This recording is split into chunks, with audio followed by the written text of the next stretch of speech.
সাধারণতন্ত্র দিবস। সেই দিবসের আগামীকালের জন্য প্রত্যেকের রইল আমার তরফ থেকে শুভেচ্ছা। আশা করি কালকের দিনটা প্রত্যেকের ভালো কাটবে। তা আজকে আমরা সেই সংবিধানের গুরুত্ব নিয়ে আমরা আমাদের পড়ায় ফিরি, কারণ আজকে আমরা আর একটা দিনও বিখ্যাত দিন, আজকে আমাদের জাতীয় ভোটার দিবস হিসেবে পালন করা হয়।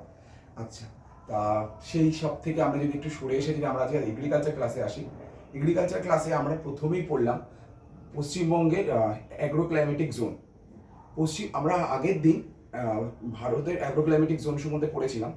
তো সেখান থেকে আমি আগের ক্লাসে থাকতে পারিনি, কিন্তু যতটা সম্ভব ধারণা থেকে এটা বুঝতে পেরেছি যে তার সাথে তুলনামূলক সামঞ্জস্য রেখে পশ্চিমবঙ্গের অ্যাগ্রো ক্লাইমেটিক জোন পড়া হয়েছে। তা পশ্চিমবঙ্গের অ্যাগ্রো ক্লাইমেটিক জোন মূলত 6 রকমের আমরা দেখেছি, যেখানে শুরুই হয়েছে পার্বত্য অঞ্চল থেকে। পার্বত্য অঞ্চলের মাটি কেমন, পার্বত্য অঞ্চলে বৃষ্টিপাত কেমন হয়, সেখানকার উষ্ণতা কেমন, আর সেই মাটি শোধন করার জন্য, চাষের উপযোগী করে তোলার জন্য কীভাবে সেই মাটি শোধন করা হয় তার সম্বন্ধে আমরা জেনেছি। সাথে সাথে সেই মাটিতে কী কী প্রধান ফসল হয় সেগুলোর সম্বন্ধে আমরা জানতে পেরেছি। এরপরে এসছি আমরা পশ্চিমবঙ্গের আরেকটি ইম্পর্ট্যান্ট যে জোন, সেটা হচ্ছে তরাই অঞ্চল। এই অঞ্চলে বৃষ্টিপাতের পরিমাণ সব থেকে বেশি, তাই জন্য সেই বৃষ্টিপাত মোকাবিলা করে, বন্যাপ্রবণ অঞ্চল যেহেতু, সেটা মোকাবিলা করে সেই কীভাবে চাষ করা যায় তার সম্বন্ধে আমরা ধারণা পেয়েছি। এছাড়া পশ্চিমবঙ্গের সব থেকে বড় জোন যেটা, সেটা হচ্ছে নিউ অ্যালুভিয়াল জোন, তার সম্বন্ধে আমরা জানলাম। সেখানে প্রধানত কোন ফসল চাষ করা হয়। ওল্ড অ্যালুভিয়াল জোন সম্বন্ধে জেনেছি, কোস্টাল জোন সম্বন্ধে জেনেছি। এইভাবে আমার পশ্চিমবঙ্গের মোটামুটি 6টা জোন সম্বন্ধে ধারণা হয়েছে। এরপরে আমরা আর একটা টপিক সম্বন্ধে বললাম, সেটা হচ্ছে কৃষি বাস্তুতন্ত্র।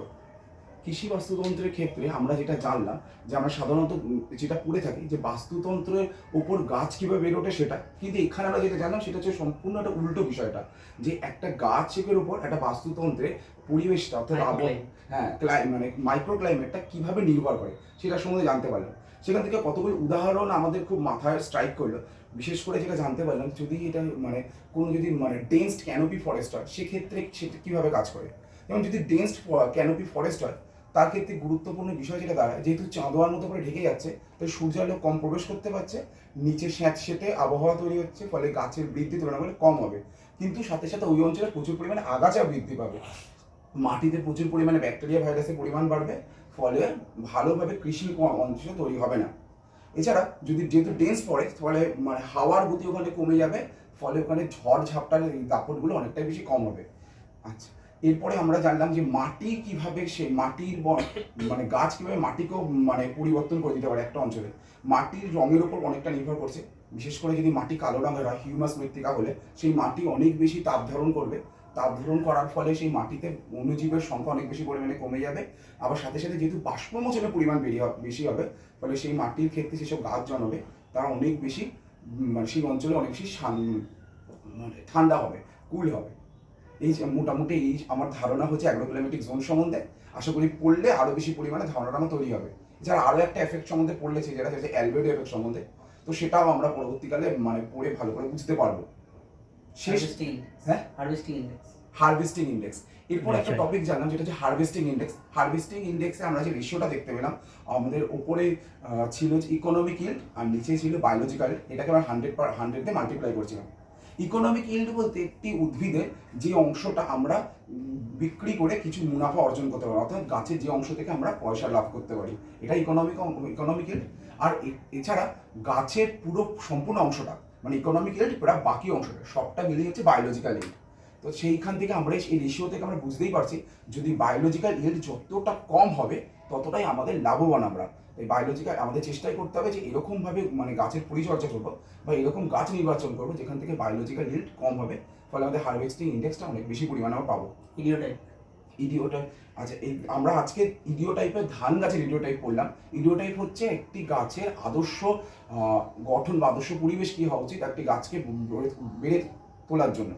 তো সেই ক্ষেত্রে আমরা যেটা দেখলাম, ধান গাছের ক্ষেত্রে আমরা যেটা দেখলাম, একটু স্বল্প মেয়াদী জাত নেব, মোটামুটি 95 থেকে 120 দিনের মতো একটা জাত নেব।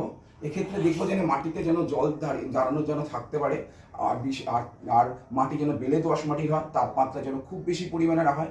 আর এছাড়া মূলতন্ত্র পাশকাঠি, গাছের মূলতন্ত্র মূলতন্ত্র সুগঠিত হবে। আর গাছের পাশকাঠি ছাড়ার সময় যেন মাটিতে জল থাকে, নাইট্রোজেনের পরিমাণ যেন থাকে। আর panicle 4000 panicle per square metre ছিল। আচ্ছা, এছাড়া পুষ্পমঞ্জুরির সংখ্যা যেন যথেষ্ট পরিমাণে বৃদ্ধি হয়, গাছ যেন রোগ পোকা বিরোধী গাছ হয়। আর যে জমিতে গাছ রোপণ করবো আমরা চেষ্টা করবো যেন সেই জমিতে যেন আগাছার পরিমাণ যেন যথেষ্ট পরিমাণে কম হয়। এবার সেখান থেকে আমরা একটা আদর্শ ধান গাছ সম্বন্ধে তার কোন পরিবেশে বেরোটা তার পক্ষে সর্বোত্তম তার উপর নির্ভর করে আমরা আজকে যে শুরু করলাম সেটা হচ্ছে আমন ধান সম্বন্ধে আমরা পড়লাম। তা আমন ধান আমরা প্রত্যেকেই জানি যে আমন ধান শীতকালের ধান, আর বিশেষ করে শীতকালীন বিষয়টা নির্ভর করে আমন ধান কখন আমরা কাটছি। যেহেতু আমরা আমন ধানকে অগ্রহায়ণ মাসে কেটে থাকি, তার জন্যই আমন ধান শীতকালীন ধান। আমন ধান চারা বীজতলা তৈরি করার জন্য জ্যৈষ্ঠ মাসে বীজতলা তৈরি করব, আর তাকে মূল জমিতে রোপণ করবো হচ্ছে আষাঢ় মাসে। আর আমরা যখন আমন ধান বীজতলা তৈরি করার আগে মার্চ বৈশাখ নাগাদ আমরা মূল জমি তৈরি করব, যেখানে যে জমিতে রোয়া করব সেই জমিতে প্রথমেই আমরা প্রচুর পরিমাণে জৈব সার এবং সয়েল অ্যামিউরেন্ট হিসাবে ডলোমাইট দিতে পারি। এবার তারপরে ধীরে ধীরে আমরা সেই জমিতে এনপিকে দেবো। এনপিকে আমরা দেবো 2:1:1 অনুপাতে। চেষ্টা করবো এটাকে আমরা 28 কেজি নাইট্রোজেন, 14 কেজি পটাশ এবং 14 কেজি ফসফরাস, 14 কেজি ফসফরাস দিয়ে আমরা জমিটা তৈরি করব। আর এক্ষেত্রে আমরা একটা রেশিও ফলো করবো, বিশেষ করে প্রথম ক্ষেত্রে যে আমরা প্রথমেই সব নাইট্রোজেনটা দিয়ে দেবো। যেহেতু নাইট্রোজেন গাছের বৃদ্ধির ক্ষেত্রে সব থেকে বেশি দরকারি, তাই আমরা নাইট্রোজেন সবটা দিয়ে দেবো। না সরি, ভুল বলছি, 1/4 নাইট্রোজেন দেবো, অর্থাৎ আমরা মাত্র 7 কেজি নাইট্রোজেন দেবো এবং গাছ এবং সমস্ত পটাশ এবং সমস্ত ফসফরাসটা দিয়ে দেবো। এরপর আমরা বীজতলার দিকে চলে যাব। ঠিক জ্যৈষ্ঠ মাসে বীজতলা তৈরি করবো। বীজতলা তৈরির ক্ষেত্রে আমরা সাইজগুলো তো ভুলে গেছি, ঠিক আছে। আমরা বীজতলা তৈরি করার ক্ষেত্রে আমরা দেখবো যে সেই জমি যেন যথেষ্ট পরিমাণে তার মধ্যে জৈব সার দিয়ে